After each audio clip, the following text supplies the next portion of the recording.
Hi, ನಾನು Sandeep from tech in Kannada. ಎಲ್ಲರಿಗೂ ಇವತ್ತಿನ ಭಾನುವಾರದ ಟೆಕ್ ನ್ಯೂಸ್ಗೆ ಸ್ವಾಗತ. ಪ್ರತಿ ವಾರದಂತೆ ಈ ವಾರನೂ ಕೂಡ ಕೆಲವೊಂದು ಇಂಟ್ರೆಸ್ಟಿಂಗ್ ಟೆಕ್ ನ್ಯೂಸ್ ಎಲ್ಲ ಇದೆ. ಇವತ್ತಿನ ಮೊದಲ ಟೆಕ್ ನ್ಯೂಸ್ ಬಂದ್ಬಿಟ್ಟು, ಇಷ್ಟು ದಿನ ಗ್ರೀನ್ ಲೈನ್ ಇಶ್ಯೂವನ್ನು ನಾವು OnePlus ಫೋನ್ಗಳಲ್ಲಿ ಮಾತ್ರ ನೋಡ್ತಾ ಇದ್ವು. ಇದೀಗ ಟ್ವಿಟ್ಟರ್ನಲ್ಲಿ ಒಬ್ಬ ಯೂಸರು ಸ್ಯಾಮ್ಸಂಗ್ ಫೋನಲ್ಲಿ ಅಪ್ಡೇಟ್ ಮಾಡಿದ್ಮೇಲೆ ಗ್ರೀನ್ ಲೈನ್ ಬಂದಿದೆಯಂತೆ. ಸ್ಯಾಮ್ಸಂಗ್ ಗ್ಯಾಲಕ್ಸಿ S21 ಸೀರೀಸ್ನ ಒಂದು ಸ್ಮಾರ್ಟ್ಫೋನು S21 FE ಅಂತೆ. ಸೊ ಇದನ್ನು ಅಪ್ಡೇಟ್ ಮಾಡಿದ್ಮೇಲೆ ಗ್ರೀನ್ ಲೈನ್ ಇಶ್ಯೂ ಬಂದಿದೆ. ಅದನ್ನು ಫೋಟೋ ತೆಗೆದ್ಬಿಟ್ಟು ಟ್ವಿಟ್ಟರ್ನಲ್ಲಿ ಈ ವ್ಯಕ್ತಿ ಶೇರ್ ಮಾಡಿದ್ದ.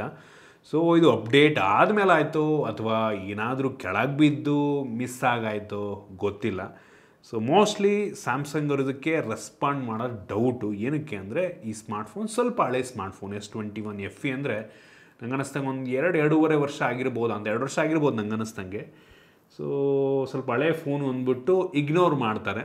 ಸೊ ಸರ್ವಿಸ್ ಸೆಂಟ್ರಿಗೆ ಹೋದರೆ ಪಕ್ಕಾ ಡಿಸ್ಪ್ಲೇ ಚೇಂಜ್ ಮಾಡಬೇಕು ಅಂತಾರೆ. ಡಿಸ್ಪ್ಲೇಗೆ ಏನಿಲ್ಲ ಅಂದರೂ ಅಮೋಲೆಡ್ ಡಿಸ್ಪ್ಲೇ ಆಗಿರೋದ್ರಿಂದ ಒಂದು 12-13 ಸಾವಿರ ಆಗಬಹುದು. ನೋಡೋಣ ಏನು ಮಾಡ್ತಾರೋ ಗೊತ್ತಿಲ್ಲ. ಇದು ನಂಗೆ ಅನ್ನಿಸ್ತಂಗೆ ತುಂಬ ಡಿವೈಸ್ಗಳಲ್ಲಿ ಕಾಣಿಸಿಲ್ಲ. ಮೋಸ್ಟ್ ಇದೆ ಫಸ್ಟ್ ಇರಬೇಕು, ನಂಗೆ ಗೊತ್ತಿಲ್ಲ. ಸೊ ಅದರಿಂದ ಇದು ಮೇಜರ್ ಇಶ್ಯೂ ಅಲ್ಲ ಅಂತ ನನಗೆ ಅನ್ನಿಸ್ತಾ ಇದೆ. ಇನ್ನು ಮುಂದಿನ ಟೆಕ್ ನ್ಯೂಸ್ ಬಂದ್ಬಿಟ್ಟು, ನಂಗೆ ಗೊತ್ತಿಲ್ಲ ನಿಮ್ಮಲ್ಲಿ ಎಷ್ಟು ಜನಕ್ಕೆ ಫೇಸ್ಬುಕ್ಕಲ್ಲಿ ಪೋಕ್ ಅಂತ ಒಂದು ಬಟನ್ ಇತ್ತು. ಈಗ ಇದೆಯಲ್ವ ಗೊತ್ತಿಲ್ಲ, ನಾನು ಫೇಸ್ಬುಕ್ ಯೂಸ್ ಮಾಡಲ್ಲ. ಸೊ ಆ ಒಂದು ಪೋಕ್ ಬಟನ್ನು ಫೇಸ್ಬುಕ್ಕಲ್ಲಿತ್ತು. ಇದೀಗ ಇನ್ಸ್ಟಾಗ್ರಾಮ್ಗೂ ಸಹ ಈ ಒಂದು ಪೋಕ್ ಬಟನ್ ಬಂದಿರುವಂಥದ್ದು ತೋರಿಸ್ತಾ ಇದ್ದೀನಿ ನಾನು ನಿಮಗೆ. ಸೊ ಪೋಕ್ ರೀತಿ ಆಯಿತಾ, ಹೈಫೈ ಮಾಡೋ ರೀತಿ ಒಂದು ಬಟನ್ನ ಹಾಕಿದ್ದಾರೆ. ಸೊ ಇನ್ನು ಕೆಲವೇ ದಿನಗಳಲ್ಲಿ ಇದು ಬರಬಹುದು. ಇನ್ನು ಮುಂದಿನ ಟೆಕ್ ನ್ಯೂಸ್ ಬಂದ್ಬಿಟ್ಟು, ಮೀಡಿಯಾಟೆಕ್ ಅವರು ಒಂದು ಹೊಸ ಪ್ರೊಸೆಸರ್ನ ಲಾಂಚ್ ಮಾಡ್ತಾ ಇದ್ದಾರೆ. ಡೈಮೆನ್ಸಿಟಿ 6300 ಪ್ರೊಸೆಸರ್ ಆಯಿತಾ. ಸೊ ಇದು ಕಳೆದ ವರ್ಷ ಲಾಂಚ್ ಆಗಿದ್ದಂಥ ಡೈಮೆನ್ಸಿಟಿ 6100 ಪ್ಲಸ್ಸಿಗೆ ಒಂದು ಅಪ್ಡೇಟ್ ಅಂತ ಹೇಳಲಾಗ್ತಾ ಇದೆ. ಸೊ ಈ ಒಂದು ಪ್ರೊಸೆಸರು ರಿಯಲ್ಮಿ C65 5G ಸ್ಮಾರ್ಟ್ಫೋನ್ನ ಮುಖಾಂತರ ಲಾಂಚ್ ಆಗ್ತಾ ಇದೆ. ಇನ್ನು ಕೆಲವೇ ದಿನಗಳಲ್ಲಿ ಒಂದು ಸ್ಮಾರ್ಟ್ಫೋನ್ ಬರಬಹುದು. ಕಾದ್ ನೋಡಿ ಹೆಂಗಿರುತ್ತೆ ಗೊತ್ತಿಲ್ಲ. ಇದು LPDDR4X UFS 2.2 ಸ್ಟೋರೇಜ್ ಸಪೋರ್ಟೆಡ್ ಅಂತೆ. ವೈಫೈ 6 ಇದರಲ್ಲಿ ಇರಲ್ಲ ಅಂತ ಹೇಳಲಾಗ್ತಾ ಇದೆ.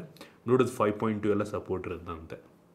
ನೋಡೋಣ ಹೆಂಗಿರುತ್ತೆ ಪ್ರೊಸೆಸರ್. ಮೋಸ್ಟ್ಲಿ ಡೈಮೆನ್ಸಿಟಿ 6100 ಪ್ಲಸ್ಗೂ ಇದಕ್ಕೂ ಅಂತ ಮೇಜರ್ ಡಿಫ್ರೆನ್ಸ್ ಇರಲ್ಲ ಅಂತ ಕಾಣುತ್ತೆ. ಬೆಂಚ್ ಮಾರ್ಕಲ್ಲಿ ಮೋಸ್ಟ್ಲಿ ಒಂದು 5-10% ವೇರಿಯೇಷನ್ ಇರಬಹುದು ಅಷ್ಟೇ ಅಂತ ಅನಿಸುತ್ತೆ. ನೋಡೋಣ ಹೆಂಗಿರುತ್ತೆ ಅಂತ. ಇನ್ನು ಮುಂದಿನ ಟೆಕ್ ನ್ಯೂಸ್ ಬಂದ್ಬಿಟ್ಟು, ರೀಸೆಂಟಾಗಿ ಬಂದಿರುವಂಥ ರಿಪೋರ್ಟ್ನ ಪ್ರಕಾರ ಇನ್ಸ್ಟಾಗ್ರಾಮ್ನಲ್ಲಿ ಮೆಜಾರಿಟಿ ಆಫ್ ದ ಇನ್ಫ್ಲೂಯೆನ್ಸರ್ಸ್ಗಳ ಅಕೌಂಟ್ಗಳಲ್ಲಿ ಫೇಕ್ ಫಾಲೋವರ್ಸೇ ಜಾಸ್ತಿ ಇದ್ದಾರೆ ಅಂತ ಆಯಿತಾ.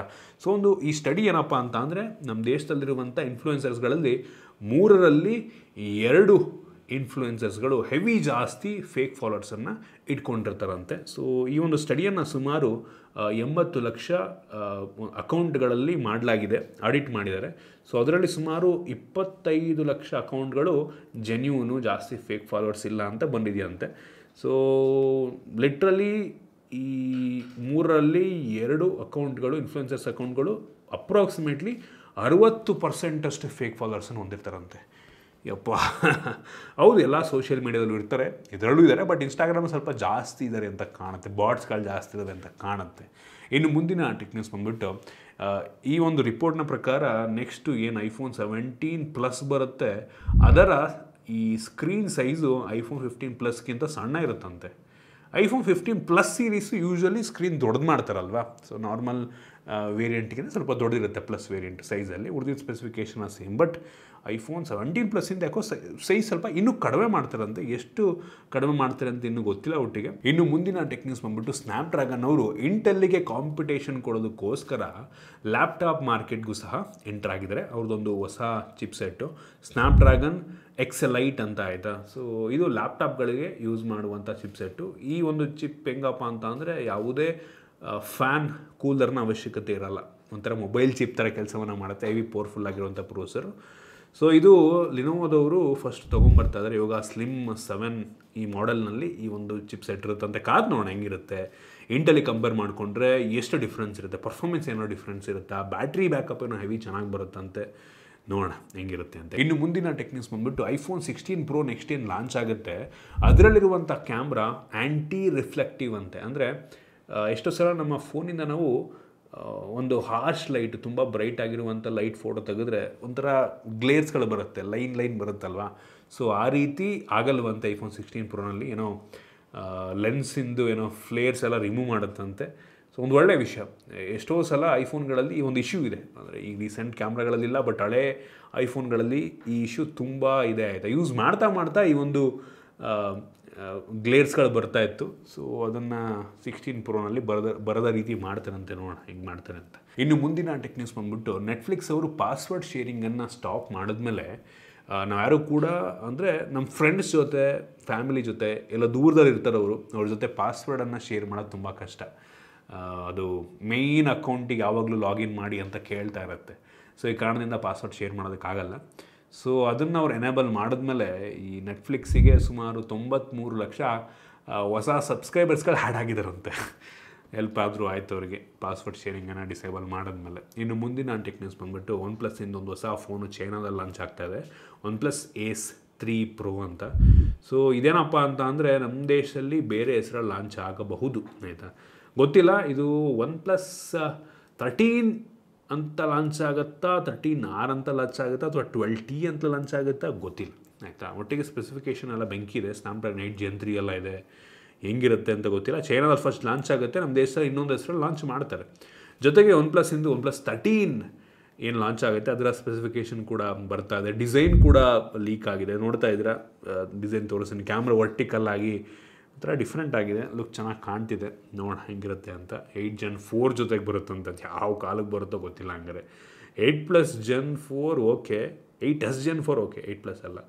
ಸೊ ನೋಡೋಣ, ನೋಡೋಕ್ಕಂತೂ ಚೆನ್ನಾಗಿದೆ, ಕರ್ವ್ ಡಿಸ್ಪ್ಲೇ ಎಲ್ಲ ಇರುತ್ತಂತೆ.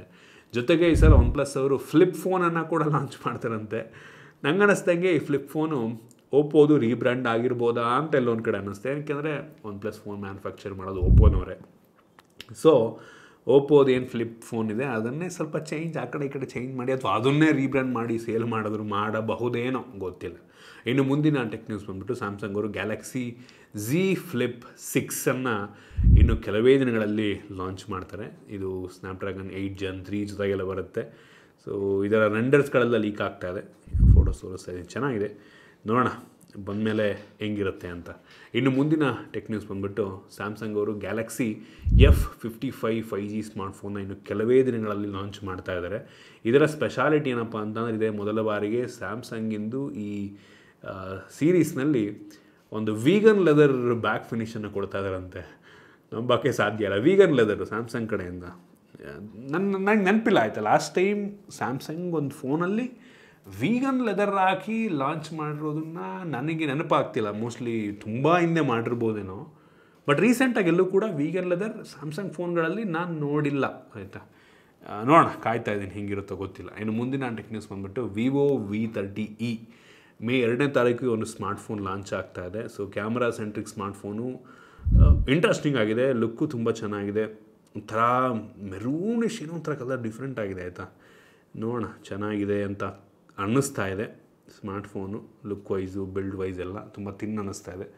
ನೋಡೋಣ ಹೆಂಗಿರುತ್ತೆ ಅಂತ. ಸೊ ಇದಿಷ್ಟು ಇವತ್ತಿನ ಟೆಕ್ ನ್ಯೂಸ್. ಐ ಹೋಪ್ ನಿಮ್ಗೆ ಇವತ್ತಿನ ಟೆಕ್ ನ್ಯೂಸಲ್ಲಿ ಕೆಲವೊಂದು ಹೊಸ ವಿಷಯ ತಿಳ್ಕೊಳ್ಳೋಕೆ ಸಿಕ್ಕಿದೆ ಅಂತ ಅನ್ಕೋತೀನಿ. ಇಷ್ಟ ಆಗಿದ್ದರೆ ಲೈಕ್ ಮಾಡಿ, ಶೇರ್ ಮಾಡಿ. ಈ ರೀತಿ ನಮ್ಮ ಬೇರೆ ಬೇರೆ ವಿಡಿಯೋಗಳಿಗೆ ನಮ್ಮ tech in Kannada YouTube channel subscribe ಮಾಡ್ಕೊಂಡಿಲ್ಲ ಅಂತಲೇ ಸಬ್ಸ್ಕ್ರೈಬ್ ಮಾಡ್ಕೊಳ್ಳಿ, ಮತ್ತು ಬೆಲ್ ಐಕಾನ್ ಕೂಡ ಕ್ಲಿಕ್ ಮಾಡ್ಬೋದು. ಸಿಗೋಣ ಮುಂದಿನ ವಿಡಿಯೋದಲ್ಲಿ.